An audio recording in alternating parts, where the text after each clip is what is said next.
Permanent unhappiness does not make sense.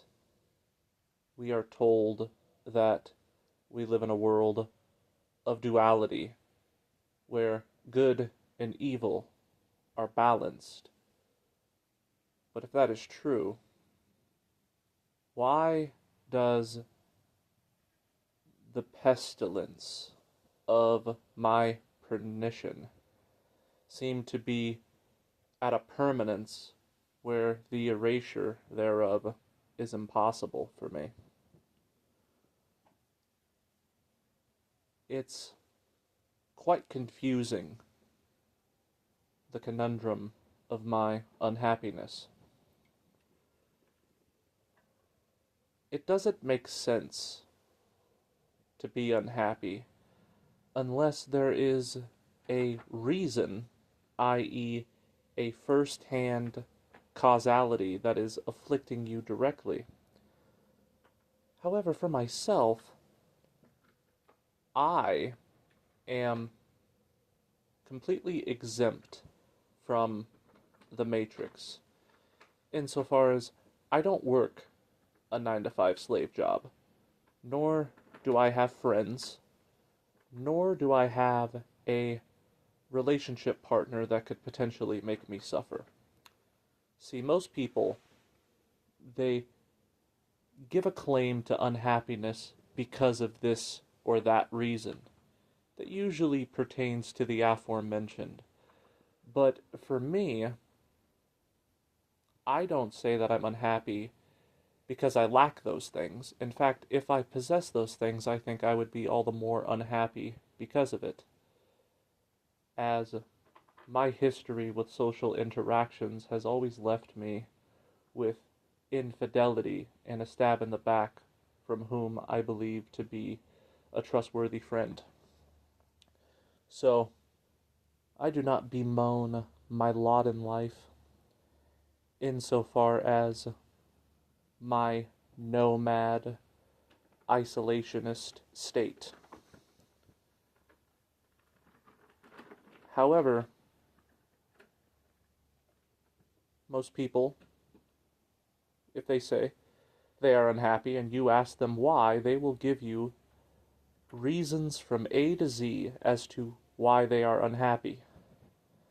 Me, on the other hand, I am almost permanently unhappy, and I honestly cannot give you a reason. It's irreducible, and it's unqualifiable. It is as if there is a thick cloud of putrid perfume that is a density that weighs down on me and demonically haunts me with its visitation as it stalks me. You know that feeling of boredom-induced depression, where when you're stuck being a loafer or being slothful, and then you're sedentary for far too long, and you start to get a kind of cabin fever sort of depression. That is how I feel, except even when I am in the hustle and bustle of a lively environment. It is as if that feeling of the boredom / depressive induced sickness on account of what they call cabin fever, that same feeling of unhappiness is the default state that follows me everywhere I go. If I am drunk, I am an unhappy drunkard. If I am caffeinated, I am a unhappy caffeinated person. And sometimes the excitatory irritation that those stimulants produce actually exacerbate my overall existing unhappiness. And it's very confusing because nothing can make it go away. For example, if I was in a loving relationship and our affinity for one another was mutual and we had everything in common, I suppose she would distract me from my misery by giving me a romantic and sexual outlet and distract me as a interlocutor that is most preferable to me.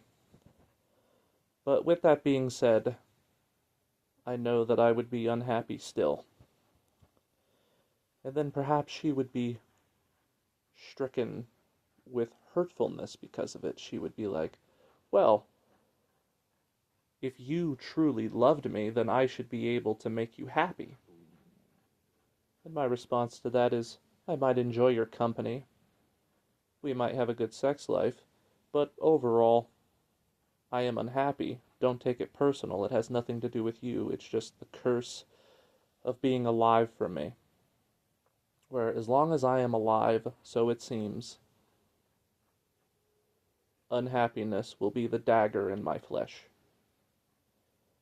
And you, my dear, might interrupt my agony by acting as a sense of benevolent distraction. However, thank you for distracting me from my overall unhappiness, but the unhappiness remains.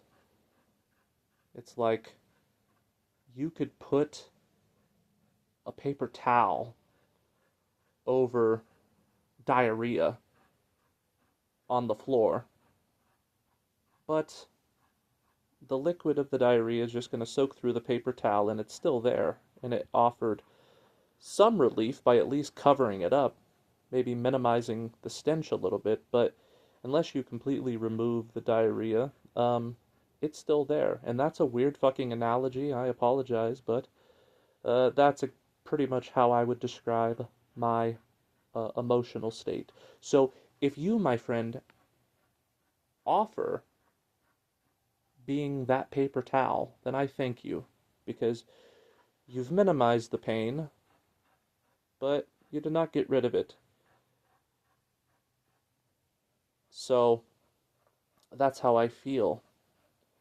You know, when it comes to the belaborment of the philosophical pessimist community, where they beat the dead horse of the same talking points of, oh, woe to my parents for bringing me into this world, for I did not consent. I hate my job. I hate my boss. I hate the amount of money that I make. I hate this world. And that is the reason why I am a miserable bastard. Well, as much as that repetitiousness, as much as that echo chamber have provided me with some sense of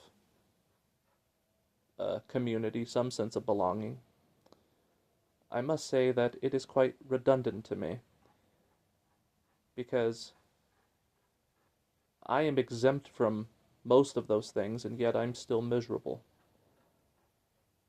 So, why am I miserable? Do I sound miserable? You might ask, are you okay, Garrett? And I would look you in the eyes and I would say, if I am to be honest, no. I am not okay. I am unhappy, and the last thing that I want is to be unhappy. But yet, that is my permanent state. All I want is to be happy, at least some of the time, at least a quarter of the time. Give me a little happiness window So at least I have something to look forward to. But no, unhappiness is the permanence without an erasure. For me. If I read a good book, because I do enjoy reading, I like to read philosophy for multiple hours a day. Right now I'm reading a really good book by Emil Cioran called Fall into Time. I'm really enjoying it. However, the quote enjoyment that I get from reading my current book is really me incarnating my consciousness into the literary experience as a meaningful distraction. You see, the things that are most sacred to me, if you want to call it that, the closest thing to sacred things for me is any kind of a exteriority in the world of objects that offers me a distraction from my unhappiness. Though it will never make me happy, it diverts my attention. Kind of like if you have a really intense bodily pain, say you have a cramp that arises in your calf in the middle of the night, and you hate it so much that you will actually dig your claws maybe into your forearm and bite your tongue and try to give a counter pain that deviates from the overall overwhelmingness of the pain of your calf. Okay? That's kind of what these sacred distractions are. I am clinging to something that will obliterate my sense of self. Because if I'm allowing thoughts from a book by Emil Cioran, my favorite philosopher, to enter my mind, then I am allowing somebody else's thoughts, word by word, to enter my mind, so at least they're not my own thoughts, because my own thoughts drive me crazy. Let thoughts from an externality come into me. As long as it's not falsehood, I welcome it. It's the same with having an intellectual conversation that is meaningful with, say, one of you subscribers. You are giving me an outlet to completely be self at a distance from my pain, because my attention units are being funneled towards my interlocutor. And it is really nothing more than somebody who is laying in bed, sick and in pain. Let's say a child, and then there is one of those entertainer clowns that try to make it more fun for the kids to distract them from their pain. And then the clown goes in there on a unicycle and starts juggling and singing songs, and maybe the kid smirks and he finds it somewhat amusing. But the kid is still on his deathbed, sick and in misery. But that clown acted as not necessarily joyous to the dying child, but it offered the child something to get his mind off of the pain. Okay? That's kind of what making this video is doing right now. I am self at a distance from my own consciousness as I speak, because my attention units are being funneled into this activity energetically, and I am experiencing a modicum of relief. So those are the sacred things to me. Any type of object that serves as a distraction to take my mind off of my unhappiness and to make myself be at a distance from myself on account of that enthrallment, on account of that diversion of awareness. The worst type of awareness for me is endogenous awareness, because then I feel into my unhappiness exclusively. So I have to exteriorize as soon as possible. And even if it's in the form of food, if it's in the form of a so-called guilty pleasure like mindlessly scrolling on my phone, or hell, even busting a nut. Those things did separate me, at least halfway, from my misery. The part of me, or the part of my awareness that is disembodied from my unhappiness, is the best kind. But the other half is still there. It's almost like I am somewhat decapitated as a being at all times. And I prefer it that way, because at least that way half of my conscientiousness can be elsewhere, like making this video. You see, unhappiness is something that I want to get rid of, but it is like a chronic disease that does not go into remission, nor does it become asymptomatic. It's like a chronic disease that is always present. It has gotten to the point where if I go into a room filled with happy, laughing people, I am not even able to sympathize psychologically with their state of being. Laughter is just a noise that is for the most part alien to my lips. Smiling faces are almost a vain gesture to me.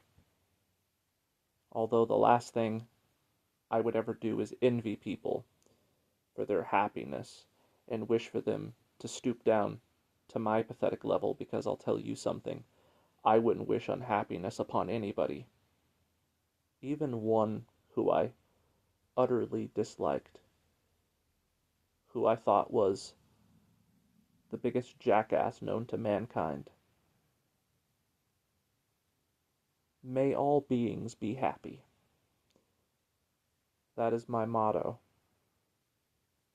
I don't even like leaving my cat alone for too long, because I know my cat misses me and I want to give aid to his sadness. See, I'm sympathetic insofar as I want people to be happy, and I often go out of my way to make people happy. However, I cannot say that I derive happiness from making other people happy. I just do it by default. Nor do I derive happiness from watching other people at a distance be happy.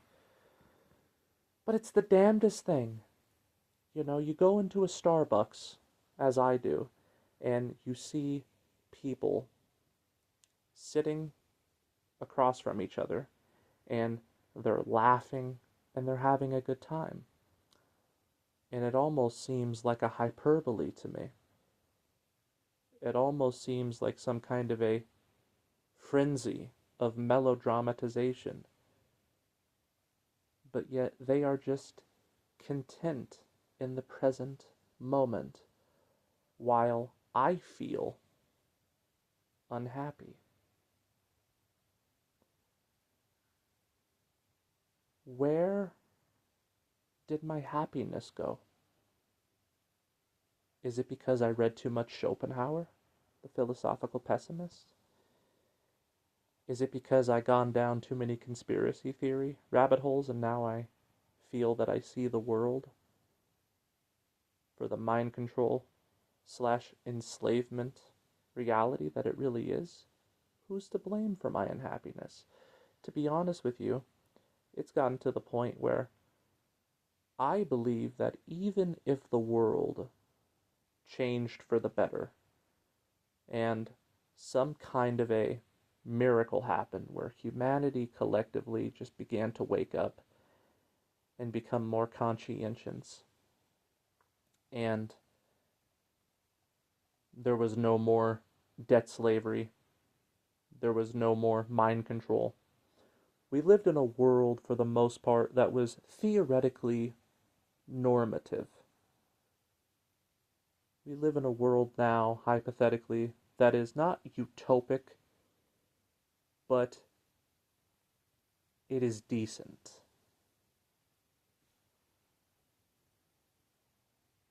If everybody in the world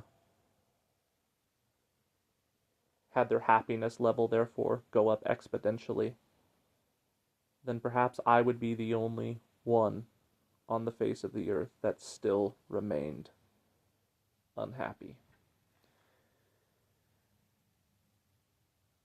I would liken it to this. The feeling of my bare feet touching the cold tile in the middle of the night as I walk across my house to go and take a piss before I go back to bed. That feeling of annoyance and that feeling of the coldness of the tile upon my feet is pretty much the exact same emotionality that I would feel if I had enough money to go to Hawaii and have my bare feet in the wet sand on the seashore, feeling into the ebb and flow of the ocean and feeling the sunshine imprint and kiss against my skin. And I'm surrounded by beautiful women in bikini.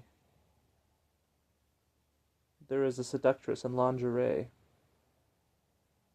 that is waiting for me to get back home to her. Let us say. Let us say I got a joint in one hand, a margarita in the other. You see where I'm going with this.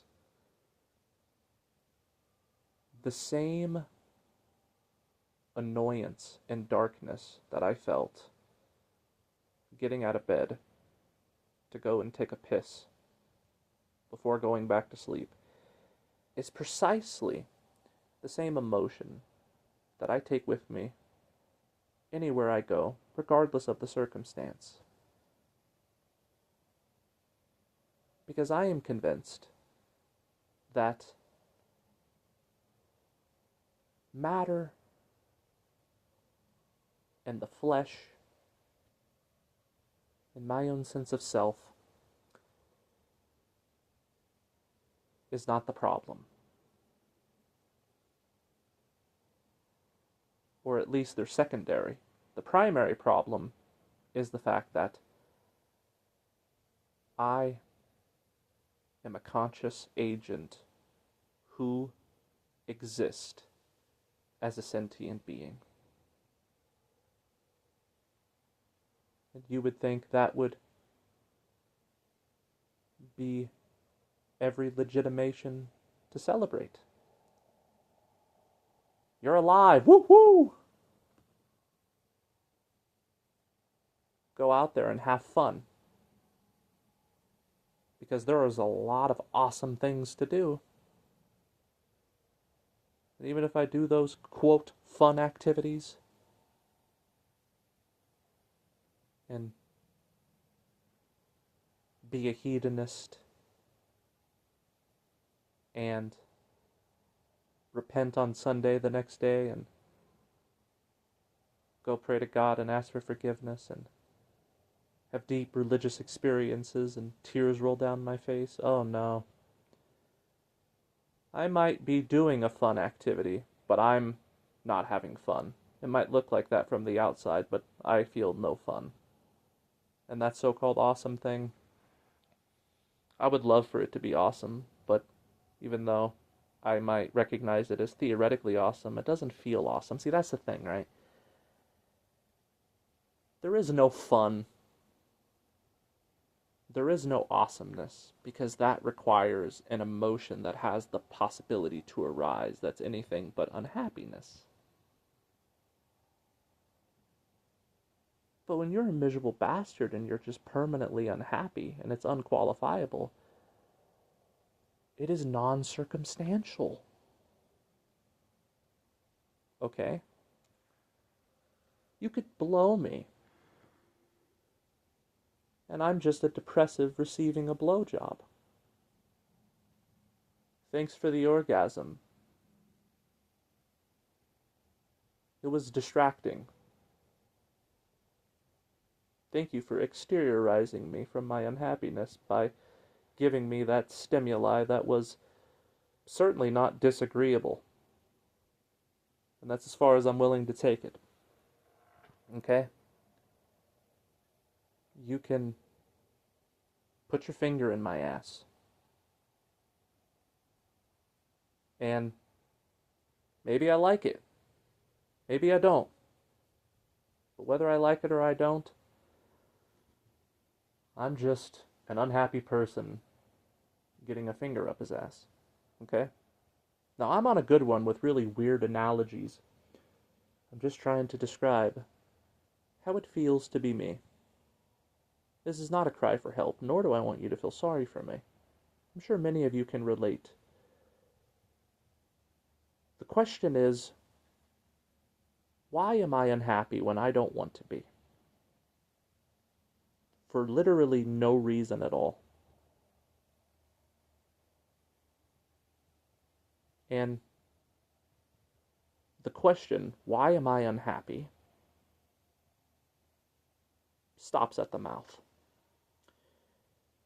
It's simply a sentence structure that floats in midair. Only I can see it, and I wait patiently for an answer.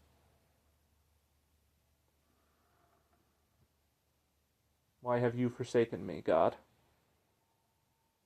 I prayed to God. I said, Dear God, I would love nothing more than to just be happy. Can you help me be happy? Can you give me some kind of a vibrancy? Some kind of a pep in my step? Have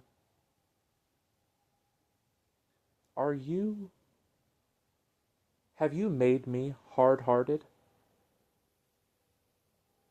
Like you did to that asshole in the book of Exodus?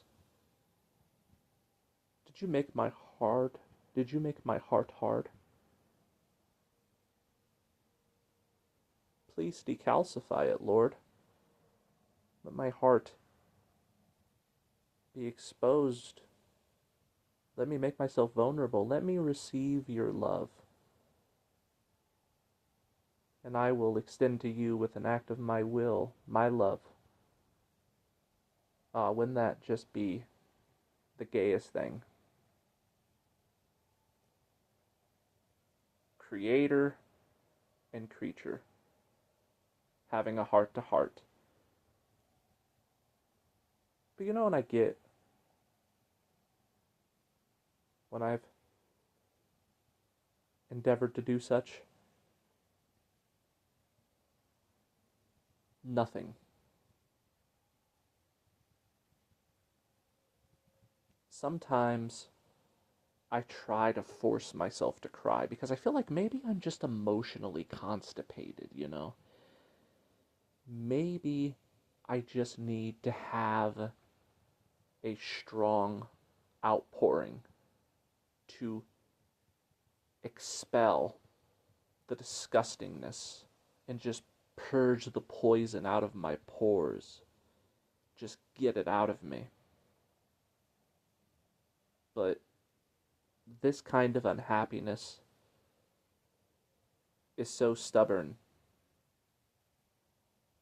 that even though I don't like the unhappiness seems to like me.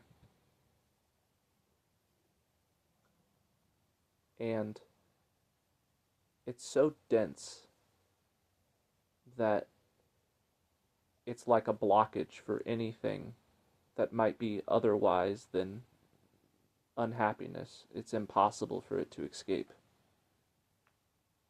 Sometimes even so-called negative emotions like anger.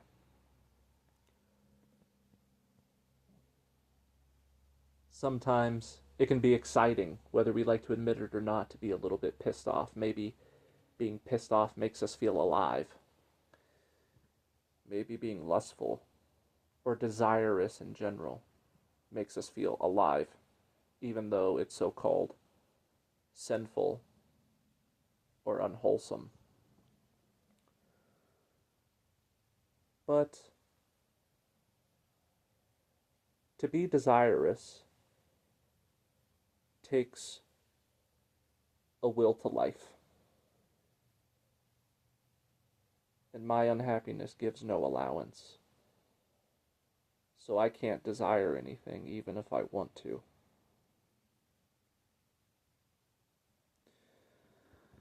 And I feel as though it is some kind of a metaphysical punishment from something that is amorphous. What is this metaphysical amorphousness that is making me suffer so? By flipping some sort of a switch with an act of their malevolent will to cause me to be unhappy. For no reason at all.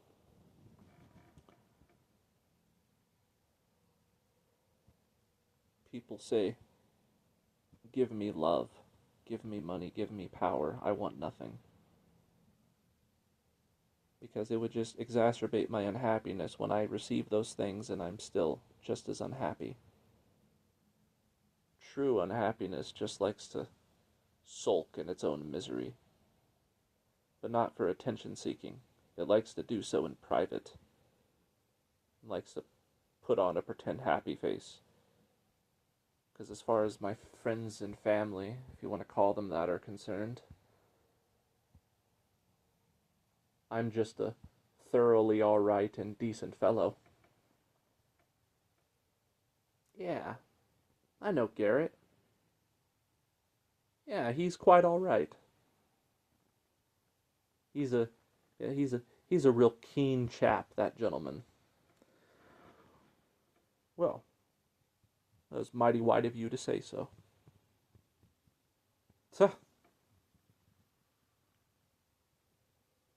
However,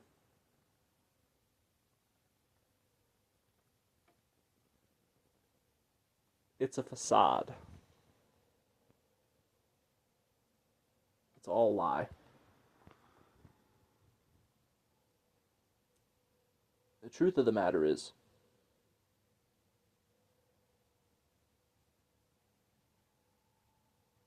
all I want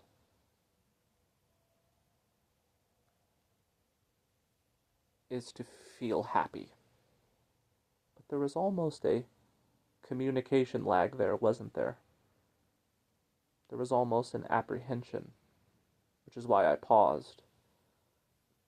Because for me, to ask for happiness, even though it seems so simple, is almost asking for way too much. I don't want money. Pardon my French, I don't want pussy. I don't want food. God, this world's so petty when you think of all the things that there is to want. You can only think of like 4 things that you're supposed to want, and they're all just petty, nonsensical stuff. But I don't want them. Because they're not going to make me happy. At best, they will distract me from my unhappiness.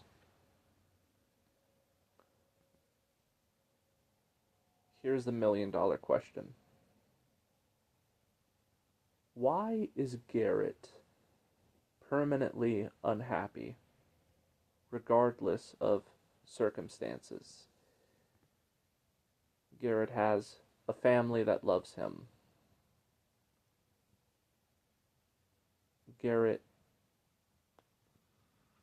has a cat that loves him. He has a YouTube audience that likes to hear what he has to say. It's sunny and 75 Fahrenheit out there. There's a nice breeze, man.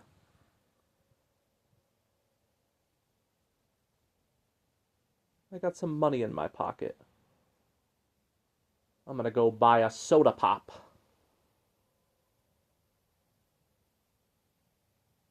Yeah. Well, what are those things? It's just locomotion that leads me to consumption. It's not,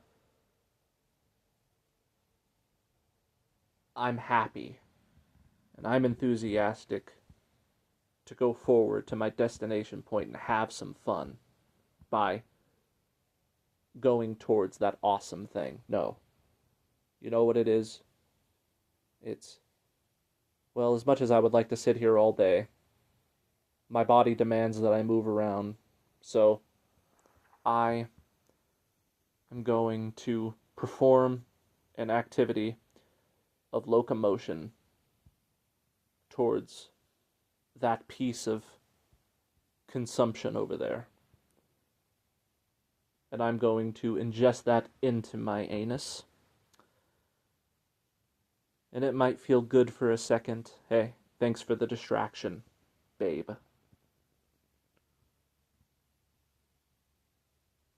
Thank you for being my friend.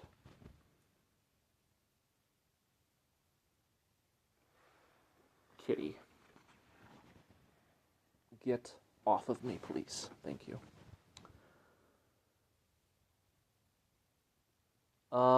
What else? What else is there to say? I guess that's all I wanted to say.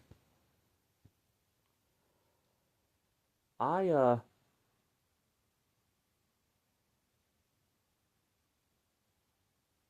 don't hate being alive.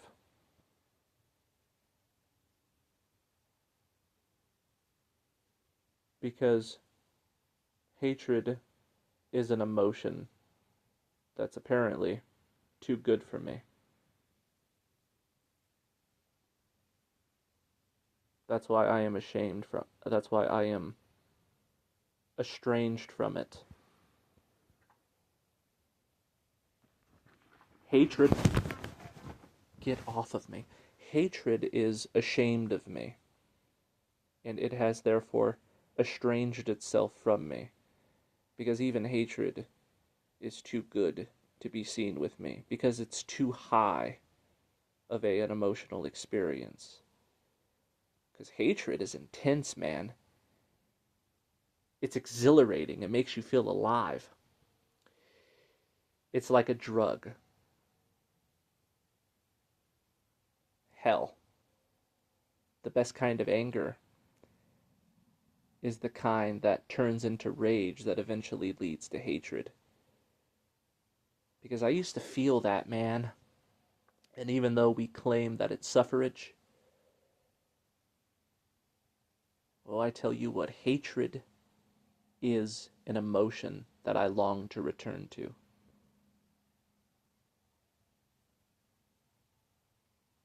But when you're unhappy and you have that emotional constipation where there's that density of that unhappiness, it's like a cloud. It doesn't let anything other than that unhappiness, which is stale and dank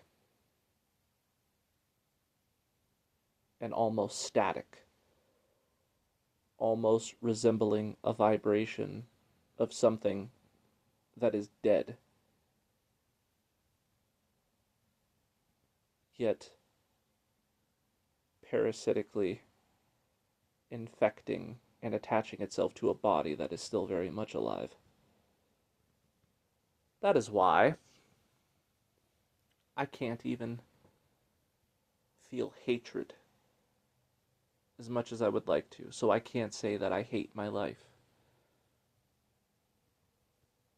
The truth of the matter is, I am unhappy with the very fact of my unhappiness that comes as a consequence of me being alive.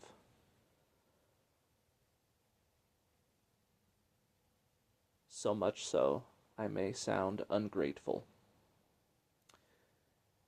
But it has nothing to do with ingratitude. Even if I try to give reverence to something with a sincerity of heart, all objects are created equal in my eyes. A rose might be pretty, and a tumbleweed might be ugly, but it's just botany to me.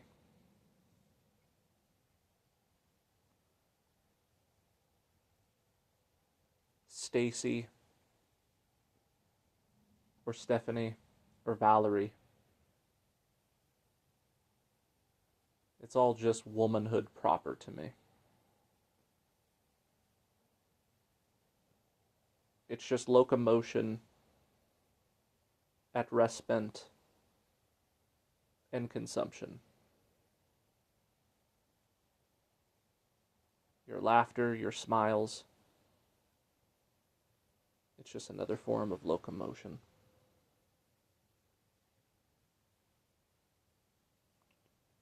Stuff doing bullshit for the sake of fuckery.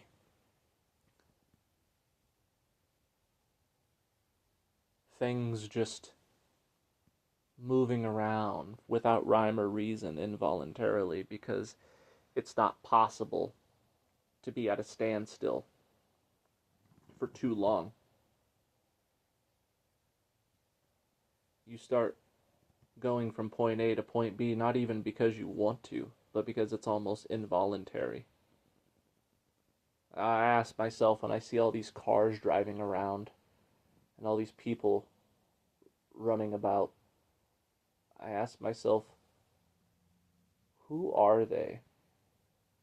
Where are they coming from? Where are they going?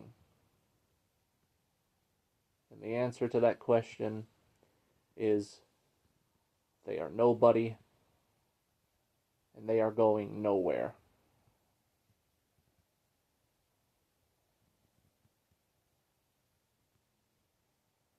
They just left from nowhere,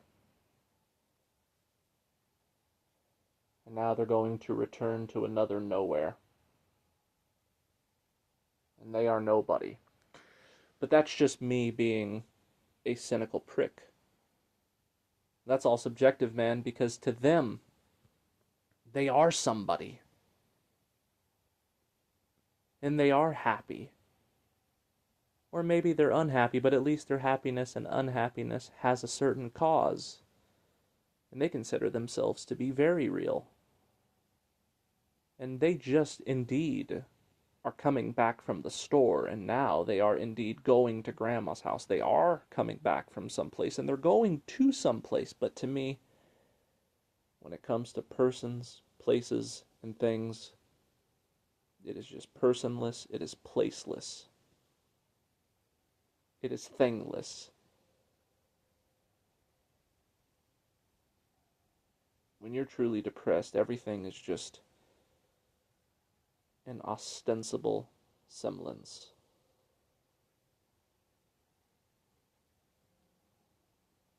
Everything is just fragmentary phenomena. That is, okay, I'm going to stop myself here. I have a bad habit when I make these videos of just going on these really weird digressions that don't particularly make a whole lot of sense.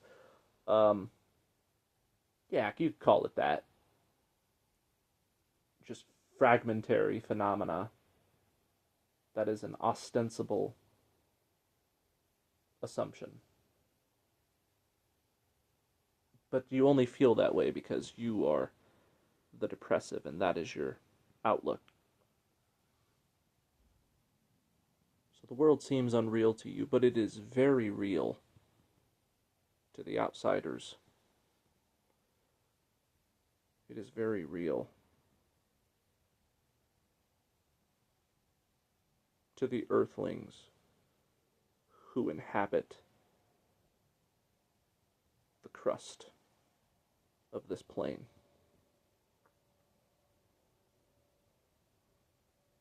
So the point is,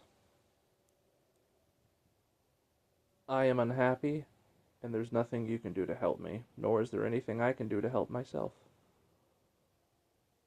I am unhappy for precisely no reason at all. And it doesn't go away, and it leads me to believe that it's going to stay that way.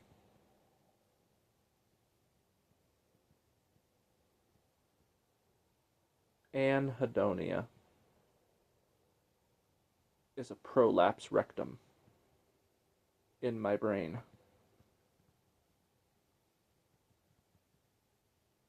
I am fucked and shit out of luck.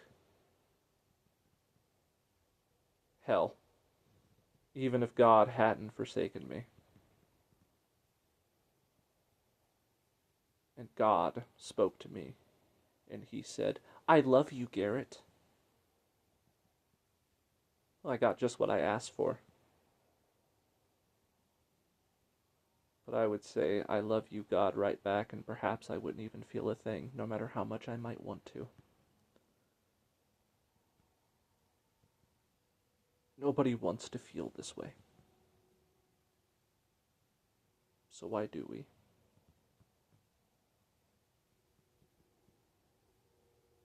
There's no amount of hedonism, or asceticism, or some other third thing that's going to make me feel any different, but yet I feel like I'm sabotaging myself, and it's going to become a self-fulfilling prophecy. Because if you concur that you are a piece of shit, miserable fuck, in the present tense, and you foresee it in the future tense, then perhaps you are just creating your own reality by an act of your own self-sabotaging will. In so doing, well, I put a lot of thought into that, and I don't think that's how it works for me.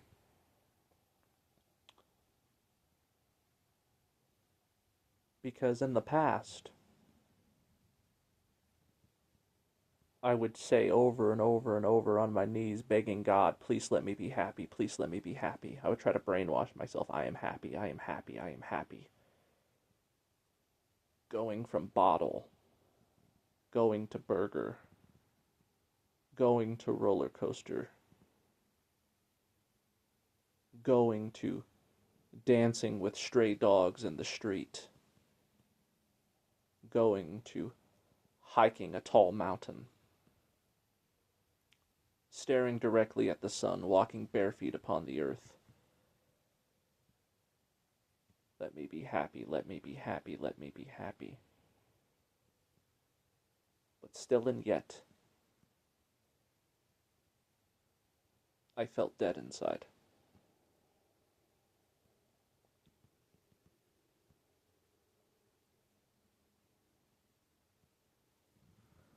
I call it dead reality theory.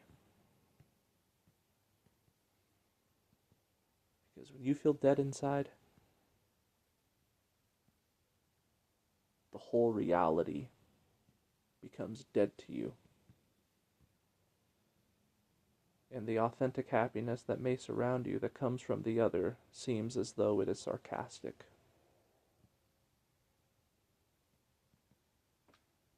It seems as though they are actors. You say to yourself, they can't possibly be serious. But hey, gotta give it to them.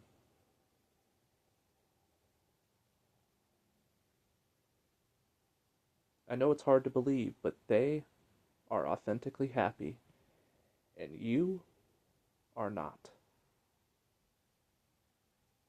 So, the only thing you could do is just hope to wake up one day and the nightmare of depression will end by some kind of a miraculous act of providence, because it's going to take a higher power, as my own self-will cannot get me out of this funk, because it is the very act, or it is the very fact that I have a will and I am a self, which is perhaps why I am unhappy in the first place. It is sentience that is cross-contaminated with disgustingness on account of just awareness, lucidity, sentience itself. You know what I mean?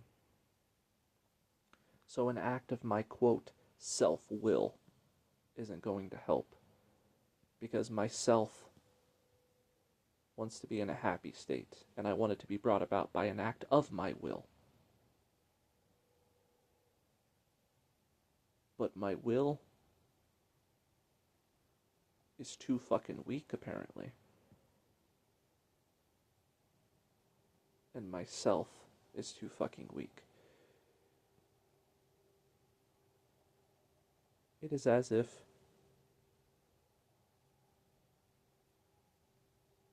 our own body and our own consciousness, surrounded by this atomic world of ours, is a kind of all-consuming, omnipresent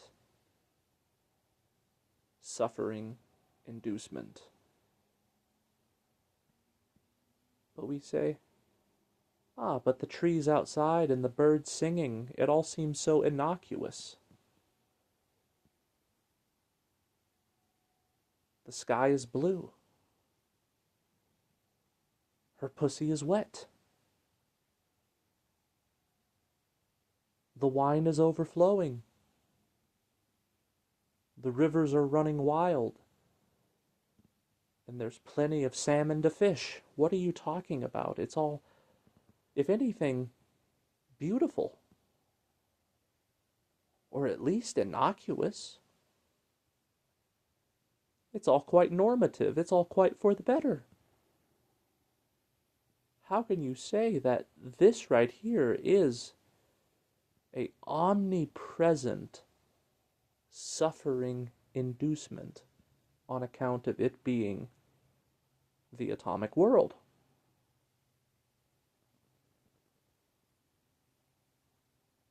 And the answer to that question is, I don't know. It just feels that way to me because I feel dead inside for whatever fucking reason. And my logical faculties tells me that there has to be a reason, there has to be a cause.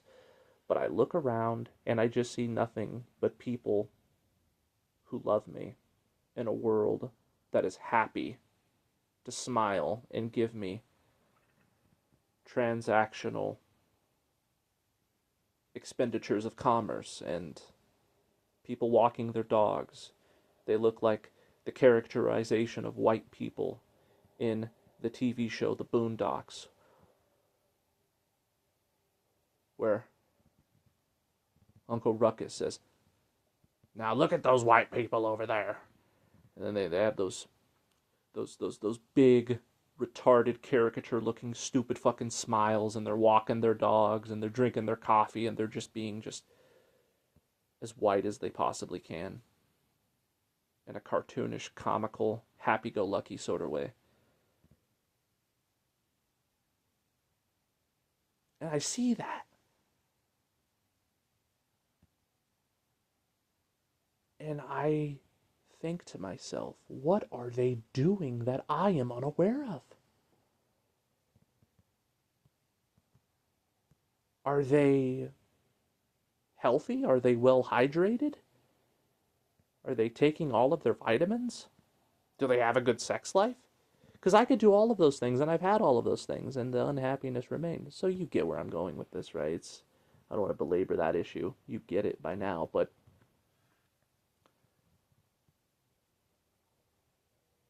it's all very retardedly maddening to me. This lot of my life that I bemoan and bewail. But the last thing I want to do is complain. I just want to be happy. But I can't remember the last time I was truly happy. It's been a long time.